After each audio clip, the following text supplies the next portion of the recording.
দেশজুড়ে টানটান উত্তেজনা আর মাত্র কয়েকদিন পরেই বসছে ত্রয়োদশ জাতীয় সংসদের প্রথম অধিবেশন।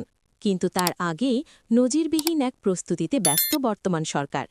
রাষ্ট্র পরিচালনার গুরুদায়িত্ব কাঁধে নিয়ে প্রথমবারের মতো সংসদে যাচ্ছেন বিএনপির ১৪৬ জন নতুন মুখ।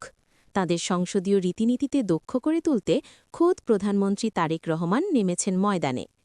আজ সকালে গুলশানে কি ঘটল, জাইমা রহমানের উপস্থিতি কেন আলোচনায় এবং কেন এই প্রশিক্ষণ কর্মশালা এতটা গুরুত্বপূর্ণ, বিস্তারিত জানাব আজকের বিশেষ প্রতিবেদনে।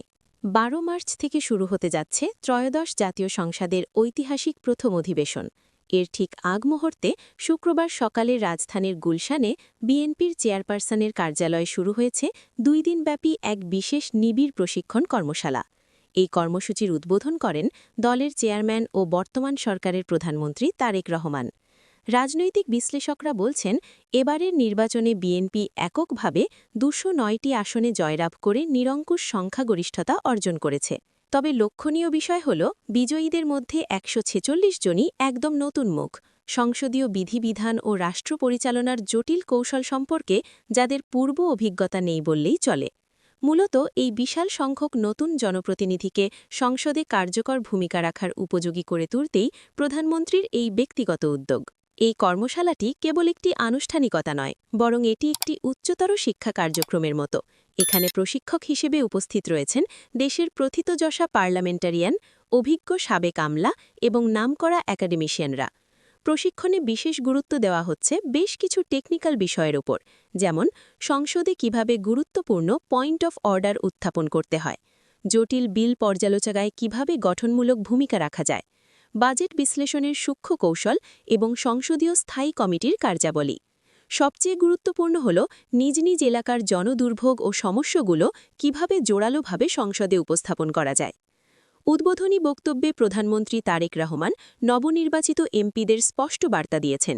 তিনি স্মরণ করিয়ে দিয়েছেন যে জনগণের বিপুল রায়ে তারা আজ এই আসনে বসেছেন, তাই সংসদের আচরণবিধি লঙ্ঘন বা অধিবেশনে অনুপস্থিতি কোনোভাবেই বরদাস্ত করা হবে না। এছাড়া রাষ্ট্রপতির ভাষণের ওপর আলোচনায় অংশ নেওয়া এবং দলের শৃঙ্খলা বজায় রাখার বিষয়ে তিনি কঠোর নির্দেশনা প্রদান করেন। প্রধানমন্ত্রীর অতিরিক্ত প্রেস সচিব আতিকুর রহমান রুমন জানিয়েছেন, সরকার ও সরকারি দলের দক্ষতা বৃদ্ধি এই আয়োজনের মূল লক্ষ্য। প্রধানমন্ত্রী নিজে এই পুরো প্রশিক্ষণ প্রক্রিয়াটি তদারকি করছেন, যা দলের অভ্যন্তরীণ শৃঙ্খলার এক বলিষ্ঠ উদাহরণ।